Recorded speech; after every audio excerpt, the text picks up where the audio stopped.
Selectmen. Hold on, boss. Technical assistance guy is not quite ready yet. So you're blocking my view there, Bill. Okay. It's on. All right, that's all right. I think I can figure it out. Let me just- Am I going the wrong way? There were no teenagers available for this. I can't see where I'm at, Bill.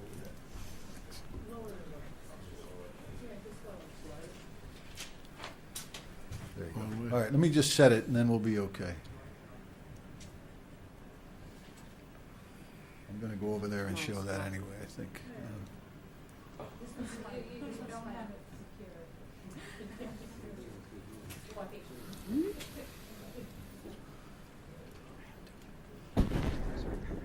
I'm going to get your best side here, Bill.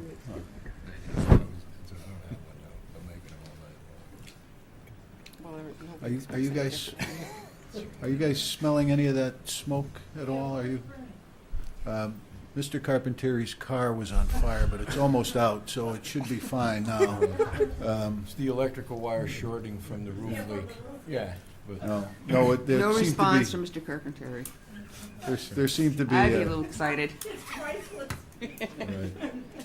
there seemed to be a chimney going off, somebody's using their chimney across the street and it's coming in the fresh air thing, so that, nothing is going on here. We just have the roof leak, which Ron, Benz, and George and Joe were working on.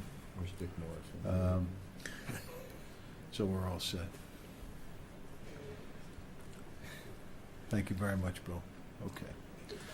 Okay, so tonight we're going to talk a little bit about the boardwalk, try to make it brief. I know we have a long meeting. We do have a couple of folks from here, some consultants that the town has been using. Parsons Brinkerhoff is here, Rachel Burkhart, and Applied Coastal, who has worked on this project for probably since the inception. John Ramsey is here, and we're going to talk a little bit with them. Bill Shear has been a quarterback on this for a long time, and Rocky O'Connor is the chairman of the building committee, and he's back there now. So I just want to give you kind of a brief history. In the early 2000s, the boardwalk was built as a 1.1 mile walkway from Hole-in-the-Wall Beach down to the railroad bridge, with the idea that the railroad bridge was always going to be replaced, and in the contract for the boardwalk was a build to equal or better than process should the boardwalk have to be moved when the train Amtrak built the bridge. And everybody knows now what happened. The bridge was 58 feet to the south. It caused what was then built as probably half of the 5,400 feet that Mr. Rando referred to for the wooden walkway. That had to be removed in order to accommodate the track modification to align with the new bridge. And the boardwalk was then rebuilt. And the first design that came back from Amtrak as a result of that was to dismantle that wooden boardwalk, build what they were going to do, and then kind of put it back together and drive the pilings through the rock revetment that were there and try to reestablish the boardwalk. But when our guys looked at that, we realized that it didn't really even meet code in terms of structure and in terms of tide requirements. So we sent four of our guys, three of our guys and one from DEP, down to Philadelphia, where they worked with the Amtrak engineering and designed this boardwalk design that you see built down there that Amtrak has, and that was incorporated in the track design. And railroad tracks, when they're being built, have to be built now to withstand 100-year storm protection. So that part of the boardwalk is built to withstand 100-year storm protection because it's incorporated in the fabric of the track design. And that's approximately half. And that replaced the wooden boardwalk. So that was like trading in a used car. You trade in the wood portion and you get a better mousetrap. And it's got panels of concrete that are approximately 8 feet by 24, 30 feet long that are driven into the beach to hold as a structure, as a retaining wall. And then the boardwalk is built on top of that poured concrete with a railing. And there's a concrete wall behind it that holds back some of the land from the track, and it's incorporated by a series of long metal bars that have teeth in it that hold everything in place underneath all of that There's large rock revetment under the sand there, and there's large rocks that everybody can see above the sand there. So when we built the boardwalk back in the early 2000s, it was designed with that gravel base to withstand 25-year storm protection. And as you know the history, after a relatively modest storm of 2 to 5 year intensity, there was some significant damage that was done. We've been involved in this project, and I say we as a town, well before me, right through you, now through me, and hopefully this will be the last part of what we're doing. Because the design that you have in front of you, or we can talk about this evening, the design that we're proposing, will build this to 100-year storm protection. We will not use concrete because of the land design there, but we're going to use steel panels that are, I believe, 8 by 24 or 8 by 30, and driven down into the sand. We've already checked out we've done some drill testing there. We've checked out the possibility of have those panels go down there. There will be large stone revetment that will go up against those panels, and then they'll be filled up, and there will be then poured a concrete walkway on top of that, and with a railing that is designed to withstand significant winds and storm, and not the wooden railing that we have there. The wooden railing that we reused on the Amtrak part was the old railing from the boardwalk, but we used the other half across the street on the bay side because there was really no place to put that in the ensuing years that Amtrak was building the walkway. So that's somewhat of the history. The problem was that there's been some passion on both sides. It was told that in the beginning that there would not be any town funds ever associated with this. I don't know that there really was any expenditures done cash-wise for town, but there's been town staff working on this, and we've done some maintenance over the course of the years, and I think Beth, when she was here, was able to get that recouped from some folks. So we're trying not to spend town money, and the money that I'm proposing to you this evening, while maybe taxpayer money in the long run, is not funded by town money. So we have the opportunity to do this right, match up to the current Amtrak portion of the boardwalk, concrete to concrete, and have 1.1 mile of concrete from the railroad bridge to hole in the wall. And that's what we're proposing to do. How we're going to pay for that, the funding accumulation, we had a lawsuit settlement as a result of the failure of the first boardwalk, $1.6 million. That was settled on the courthouse steps, if you will, one of the first things that happened when I was here. And that there's about $130,000 taken out of that as a result of some retainage that we had to pay the contractors and a down payment. So there's roughly $1.47 million left of that lawsuit. There's a steep grant that we had gotten just recently from the state of Connecticut, $500,000 that was earmarked specifically for this boardwalk renovation. As you know, we had 2 storms that have done significant damage to the boardwalk, and I want to just kind of go through here just to let you know that this is a pre-Irene picture, and it's a post 3 to 5 year storm that I talked about damage, and you can see along the right side there, a lot of the concrete curbs are gone. We're out there maintaining it, just kind of rolling it to keep it straight. There's a 6-foot black fence there, and you see the electrical box there that Bill has identified, and that's going to be kind of our point of reference over the next few pictures, and this is the Morton House in the back.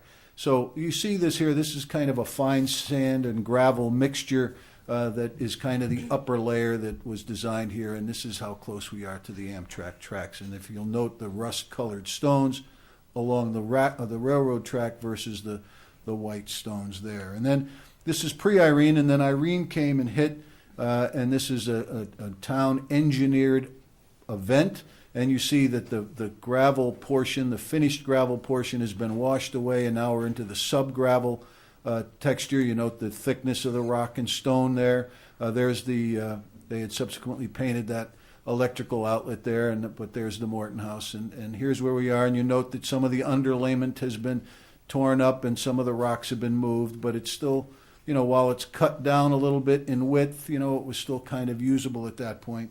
And as a result of that, a year or year and a half following that storm, we were able to get $1.511 million from Irene, payment from the insurance company, with a deferred liability payment of $201,560. So we were able to get $1.7 million reimbursement from the Irene payment. And as we're working through that, we're trying to figure out what we were going to do. Then all of a sudden, Sandy came along roughly a year and a month after that, and Sandy had some things to say about what was going on with the boardwalk. And there you are with the electrical outfit. You note that the rust-colored rocks now that had lined the embankment along where the railroad tracks are now have been moved all the way up and down. The boardwalk has kind of been gone. The fencing, you can see there's part of the fencing is rolled up right here. And the underlayment is strewn about, and the boardwalk is pretty much gone. So it was a difficult configuration for both our staff and the insurance companies to figure out the damage between Irene and the damage to Sandy, because we had paid from that first level of damage from where it was originally down to Irene's damage. Now we had to come up with some kind of idea from Irene's damage down to this damage. So we were able to negotiate out with the insurance company $1,151,000 in an insurance settlement from the Sandy damage that you see here. Now we've used. Now then, as a result of the Sandy, FEMA came in and they paid some money toward damage that the insurance does not pay. So they kicked in another $203,560. So total funds available, $4,942,778.80. Now we have already appropriated $500,000 of the STEEP grant. The Board of Selectmen and your board have taken care of that already, because we needed some dollars to the Board of Ed is talking about some design dollars. Well, we needed some too. There was $95,000 that were appropriated that were used out of the design funds out of that 500. So that's why the number that you're being asked for this evening is $4,442,779, which represents $500,000 less than the available funds. So we have this 4,442,779 plus 405,000 that we have available roughly. So we have that to bid. So that's kind of where we are. That's what we're looking for. Now we all know that the boardwalk is an economic benefit to the town. It brings roughly between 60 and 80,000 trips in an annual basis when it was up. So again, that really speaks to the reason why we have to do it right. So that's why we brought in Parsons Brinkerhoff and John Ramsey from Applied Coastal to get this done right. Bill Scheer was heavily involved in this process in helping to bring this design forward, and we've got the design. We looked at it. I don't know if we want to talk a little bit. We might have John talk a little bit about that, but I will tell you that we put the design package out to bid, and the real bid numbers that we got in were the lowest bid number was $4,388,499. That was the lowest bid, and I can provide you with this. This is, I believe, there are 12 bids on this that came in, and they go in a escalating up to $8,358,711,000. So we qualified the bidders, and we made sure that the low bidder was qualified to do the job. So fortunately, it happens to be an in-town fellow, $4,388,499, which falls into our budget to be able to get this fixed, which is something that we were concerned about. So why don't I have, that's kind of the background of where we are. The one thing that we will have to talk about a little bit is this revetment here, suffering some damage, was at the Amtrak level, and we need some track monitors and traffic cops because we're working in such a close proximity to the electrification that Amtrak would like us to make sure that we have we pose no danger to their operation. So they required flagmen and other safety personnel to be put on there. And their first bill that they gave us was extraordinarily large, and it was just not reasonable. They've not really wanted to participate in moving and paying for their revetment. It's been, I would say, a difficult negotiation over the last year, trying to get them to participate, but I want to thank Senator Blumenthal and Congressman Courtney and his office here in the state for helping with that. In our bid package, there is about $400,000 for Amtrak traffic cops. So we are negotiating a deal on the side to try to get this revetment done from there to there, which is kind of a separate project. We have a bid to stop here and not do that, but we want to get it done because we think it'll be a better mousetrap at the end of the day. So we're negotiating, and in fact, Congressman Courtney is leading this negotiation with a fellow from Amtrak down in Washington about trading off this for that. So I don't want to get into too much detail publicly with that, but we will at the end of the day, I think, be able to build this right. So I'm not concerned about not having enough money for everything because I'm sure that we will. So if we end up not doing it, we can still build it without that. It would be better if we did build it with it. So I'm going to I'll come back afterward and get into the details of the dollars and cents, but John, I think, is ready to talk about why this design is going to be a better mousetrap than what we certainly had. Thank you. We can start with the next one. And I just wanted to briefly talk a little bit about how this has changed from what you had seen before in the boardwalk. Paul had mentioned, this is obviously very similar to what you see down at the Amtrak end.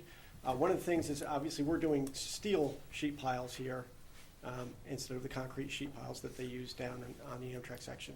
And while concrete may visually be nicer, they basically have the same design life. But one of the issues that Amtrak ran into is they had a $6 million cost overrun just putting in those concrete sheets because they had to auger rather than drive. They had to auger them all in because there's a lot of cobble down that beach, which they should have picked up on. Obviously, we've done borings and have seen that. There's actually bedrock that comes up near the hole in the wall end, and so the sheets there are a little bit shorter. But in general, we have sheet piles all the way along here, and the elevation of those sheet piles is right to the same elevation as you see the Amtrak. And that is 100-year shore protection, so it's providing much different shore protection than what you saw on the original boardwalk, which was about a little over 3 feet lower. How deep are they going? What's the? There's the very in depth. It's 30. I think it's about 32 feet. So it's quite deep. All of this is obviously one of the things we considered as the wave forces during a 100-year storm as the design condition, and that is all set up to be exactly what's needed. And again, we're doing it a little bit shorter at the hole in the wall end because of the bedrock coming up. But one thing you'll see is there's actually this is the plan for that section. There's actually a revetment that's being put out in front of it. So there's a stone revetment, not like the revetment that was built in front of the original boardwalk, but stones basically the size of that, the jetty that you see when you first walk through.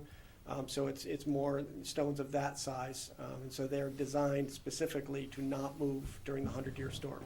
So again, all of this is done very differently than the original boardwalk was designed. Will they be concreted at all together? They will not. They will not. Actually, coastal engineering structures, they're better if they're not concreted because as the beach settles over the long term, you want the structure to be flexible, just like the jetty, Okay. and sink with time. So it is actually a very good question because a lot of people think that's a better thing. It actually also makes run-up higher, which causes more storm damage. So there's two negatives to that. So we always want to do that. And then if we look at the other section, which is the main area, you'll see that there's no revetment in front of this. We're just going to and having the quote-unquote beach in front of that. But there's a lot of rock that's still there. So this is, that's one of the other reasons why, in this case, steel sheet pile is much better than concrete. These rocks that are still there from the previous revetment, we don't want to take the expense of removing them. They keep the beach high. But the downside of them is they still move around a bit. And if they bounce against steel, it's not a problem. If they bounce against concrete, it would be a severe problem. So what you want to do is the steel sheet piles that is definitely, in this case, a much better solution. The elevation of the new boardwalk compared to the old boardwalk? It's about, I think it's a little over 3 feet higher. So it's, and again, the way this is that because of now, rather than having that steep slope coming right up to the structure, now you're going to have the kind of that failed slope, which is actually better at dissipating wave energy. So the old revetment that's just junk now actually turns into a very good wave dissipating beach, and keeps the wave reflection down off the structure. So you bored the whole 5,000 feet, give or take? Basically, you have that fronted with vertical structure. I think the one thing I'd also like to point out that Paul sort of alluded to, but really didn't, one of the things we also talked about with Amtrak and got out of them, because the track was moved seaward, we made a good argument to say that you're actually losing beach because they moved the tracks.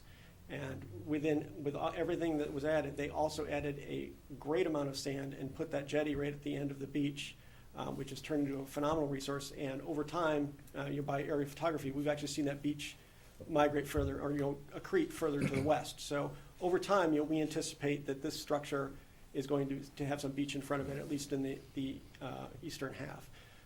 And over time, you could even nourish the beach if that's something you desire to do and that structure down at the east end would actually hold the beach for quite a distance. So with that, I think I just don't want to, I'm more than happy to answer questions. I just don't want to go into too much detail to. Will it be obvious where the Amtrak beach ends and our beach begins? Or is that going to be sort of a seamless? It'll be seamless. You're not going to It'll really be be able to seamless. Tell the difference between the concrete and the steel? The walkway's all concrete. The walkway will be concrete. There's a concrete cap right here at the top. So basically, when you're walking along it, you won't see the sheet pile. Right, Because okay. you'll only see concrete. You only see that from the water, but So- you're on the boardwalk, you won't see any difference. Right, so this is the sidewalk, and then you have the concrete cap right here on the railing. Okay. So if you're walking down it, it will just go seamlessly right into the Amtrak section. The Amtrak slope revetment, does Amtrak sign off on that design? Did they sign off on the design? They reviewed it and had no comment. Okay. Yeah, we did get them down, we sent them a number of variations of this engineering design plans down to them. They looked at it. Again, it's been a difficult negotiation with them all the way through, but the congressman is really helping, and Senator Blumenthal seemed to carry some weight with Amtrak down there. So they did review it. They're fine with it, as they had no comment. So if they had something that they wanted done, they would have commented. So. I think maybe the other thing that's worth noting, and if you took a look at the pictures from the post-Sandy pictures, if you see that revetment, a lot of their rock now has slid down below, and it would really behoove them, and it'd be a very smart thing. Some of that rock that was up here is now down here. Yeah. It would really be a smart thing for them to contribute to this and make sure it's done right, because it really helps them out, and I'm not quite sure I understand. I can tell you that I've had, just so you know, that Congressman Courtney's been standing in that spot with me. The Amtrak folks from Albany and some of the local folks were standing in that spot. And while they argued with me prior, in my office about the need for this, they didn't see any need for this. When they stood there and they realized it was near vertical and not the 45-degree angle, they understand the need for it. But they're a big organization, and it's difficult for a lowly first selectman to be negotiating with them. That's why we need all the help we can get. But I think at the end of the day, we will end up with what we need from Amtrak. It may be called something else, but it's our intent to get that revetment there, and that's part of the negotiations currently. I have a lot more faith in somebody's written Well, I have a written signature than I do, and I don't have any comments. yeah, I have a contract of services that here from Amtrak that will have to be signed, and so we'll have these things modified. It's not signed now because it's yeah. So I agree with you 100%. Devil's advocate, Yeah. 50 years from now, something happens and their track moves and somebody gets hurt, and they say, that's because of your revetment. And it's nice to have a signature to say a revetment that you signed off on the design of. Yeah. Good point, So- Steve. I just had a question. Any Oh, other it- questions? And is there any maintenance associated with this? And there is going to be maintenance. I guess the biggest issue, we designed this for a 100-year design, but that doesn't mean, when you do have, and Bill had sort of quizzed me on this a little earlier tonight, but, basically Sandy, it was a huge storm for New York City. It was not that major a storm here, even though it was a major storm. It's more on the 30 to 40-year return period type storm. Came from a very odd direction coming from the east. I think what happens when you get the 38 hurricane, the sheet pile is going to survive and it's going to do fine, but there is going to be some damage to the surface, and you're probably going to see that at the Amtrak as well. So these are, the structure itself is designed for a 100-year, but the concrete surface, there is going to be overtopping, and you're going to have some damage on those terrific storms. We've obviously not had one since 38. 54 was actually quite a bit smaller than that. So, I don't anticipate this is going to be an ongoing maintenance thing. There may be every once in a while, some maintenance on the railings as well. But the maintenance is not anything like the surface issues and stuff that you were dealing with for the last. We won't have any of that. The biggest thing are the seagulls, who have delighted in knowing that they can drop their clamshells down on there and use it as a can opener for that. So we're going to need to kind of get those off. I just didn't know if we needed to have a line item for maintenance. I didn't know what it would. In the Park and Rec Department, we have Okay. some extra. When you review their budget, you're going to see that number is up a little bit because of two reasons. One, the beach. Now we will have a full season of beach operations. And two, we're going to have some people in there that'll monitor the boardwalk and make sure that we can get it clean. And we have we have a gator now that we can take up and down and pick up the garbage and do all of that. But the revenue increase will offset that increase in Right, from the staffing. beach So, itself, uh, fees. From the fees and everything from the beach itself. yep, and that's, Pays for we're that. going to see that. When we get to their budget, we'll talk more in detail about how that works. But for this evening, what's on the table in front of you is we're going to need the opportunity for you to approve this special appropriation so that we can move this to a town meeting. As we already have these funds, you know that they have to be appropriated into the project and before they can be used. But these funds are sitting in his office, I think, in the drawer. Oh, yeah, they No, only remove it they're in after they're safely tucked away, earning some interest at this point. Well, I guess any other questions can come during the discussion after we have a motion in a second. I'd So- like to move to approve a special appropriation of up to $4,442,779 from proceeds related to legal settlement, insurance settlement, and FEMA funds from Capital Projects Funds 57 to account entitled Niantic Bay Boardwalk 2014 to fund betterment and repairs. Remaining funds to be used for maintenance and upkeep. I have a motion, do I have a second? Second. Motion and second. Any further questions? Just a comment. I think it's great. I think John Ramsey and everybody that worked on this has done a fantastic job for selectmen, and see the trust down there. I mean, I think it's great that looks like a wonderful design, and I'm so happy because it's been a long time, and I think it's going to be a real economic multiplier as well as quality of life. And I thank everybody for working so hard to get it done. Mr. Harney? Thank you, Mr. Chairman. Yeah, I'm just curious who would be better commenting, because I see the range. I don't know what'd you say it was 3.4 million to 8.4? No, Mr. Rando said Okay. 3.4 million. It's 4.3. I wasn't sure if he 8 was on the million. committee. Yeah.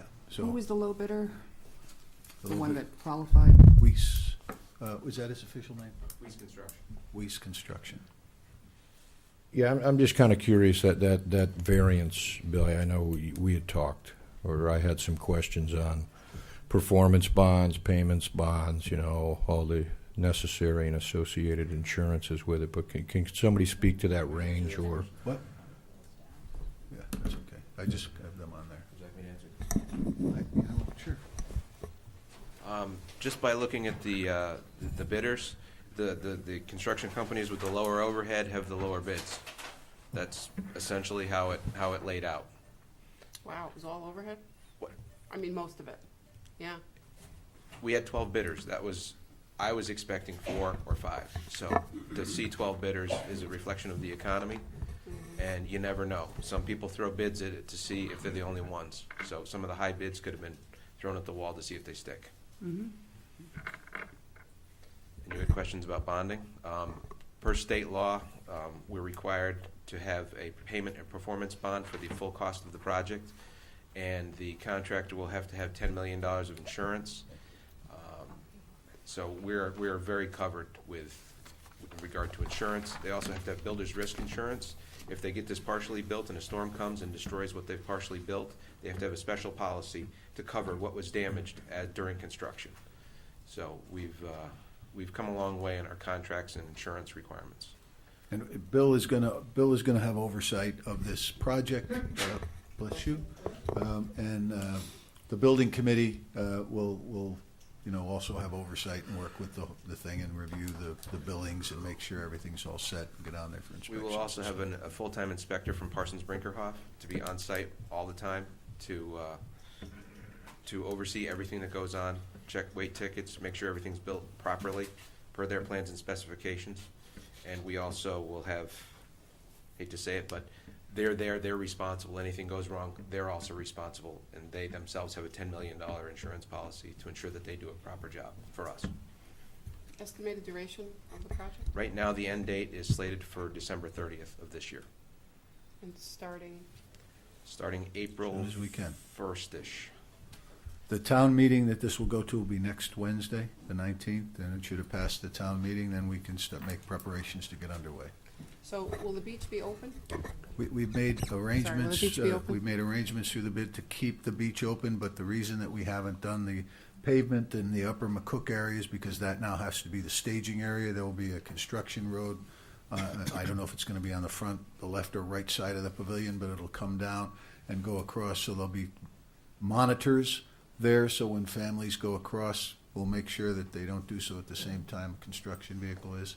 And I think the construction area will be far enough away from the beach where they can use it. Now, the good news is that the other beach will be open and fully staffed, so if it looks like it's getting too crazy, we can always close it down and say, this is the town portion of that beach and this is the public portion of the big beach, and again, McCook's is open too. So we think for the summer, but we do have Celebrate East Lyme, we do have the triathlon and some events, so we want to try to keep it going the best we can. But There'll be a chain link fence behind the beach and gates separating the hole in the wall on the beach, so that when somebody wants to go through, you have to open a gate, so there'll be no possibility of a child running back into the work zone.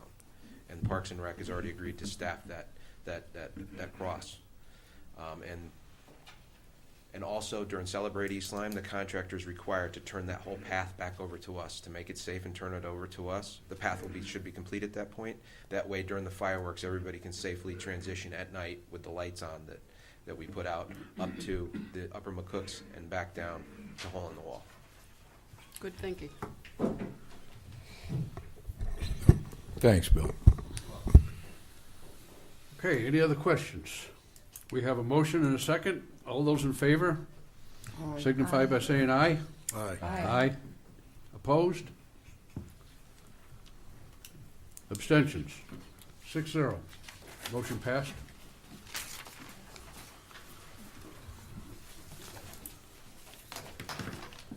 Next item, special appropriations, $21,170 for municipal grant and aid.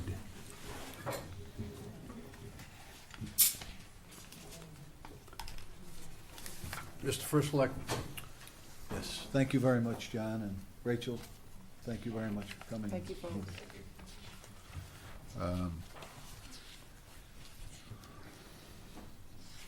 This item, I believe, is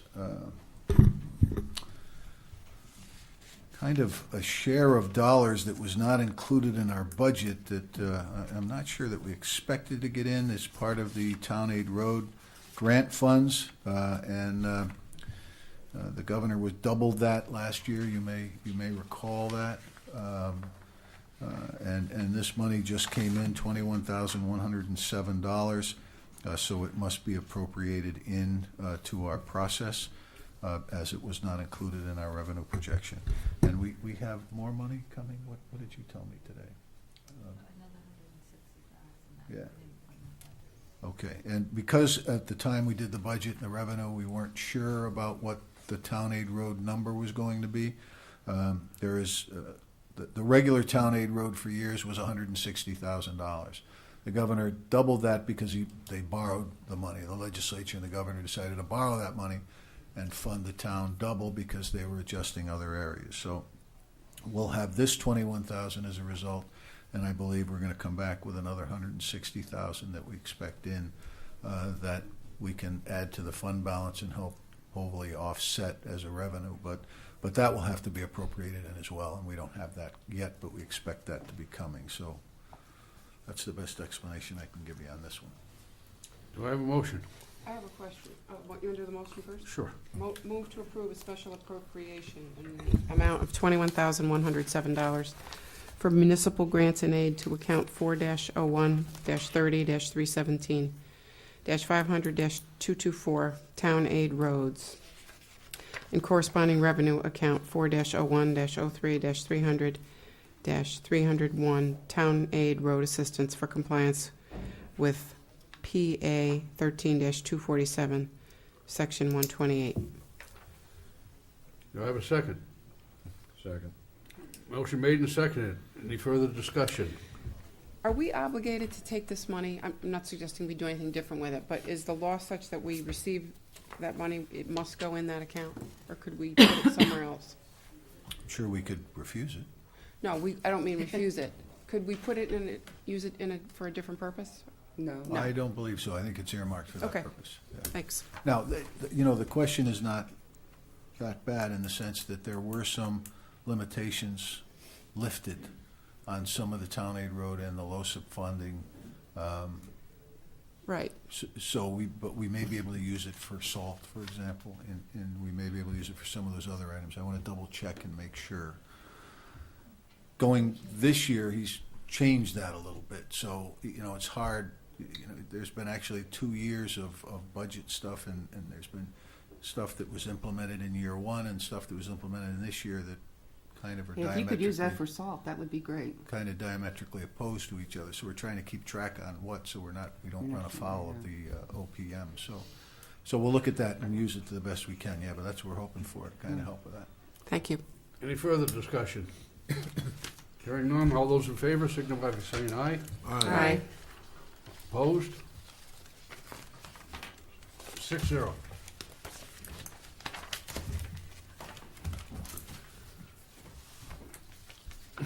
Appointment of the auditor. Ms. Johnson. This, I believe, is the 5th year for the contract, huh? No, it's the second year. Yeah. As you recall, we had a competitive bid. It was for a 5-year period, and last year the board approved an additional 2 years. So this will be for the second of that 2-year period. Hearing that, do I have a motion? I'll move to retain the services of McGladrey LLP to audit the town's financial records for the fiscal year ending June 30th, 2014. Is there a second? Second. Motion made and seconded. Any further discussion? Yeah. Hearing none, all those in favor signify by saying aye. Aye. Opposed? Let's see, one for Karen. 6-0. Karen.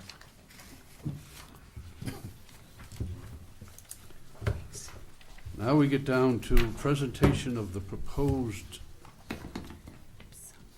budget. Thank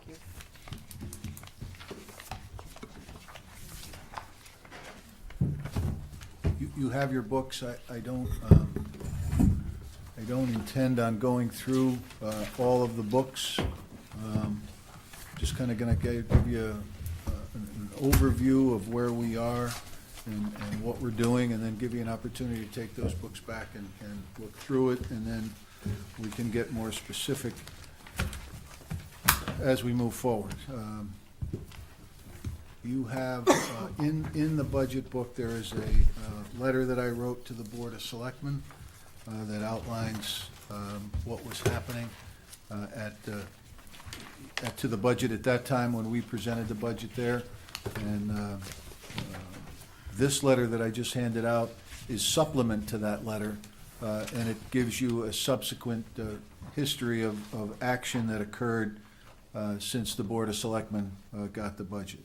Also, if you'll note in the items in bold in the center of the first page, it lists the Board of Education budget as presented by the superintendent to the Board of Education with a 4.88% increase. I did not have the final board action on that, so we just passed that forward. So you know already that that is a different number. The budget that I'm presenting to you is higher than I normally present, 4.28% increase. We will go over those items together as we go through the process, and then I will ask for your input, and you'll decide what you want to do with that as we move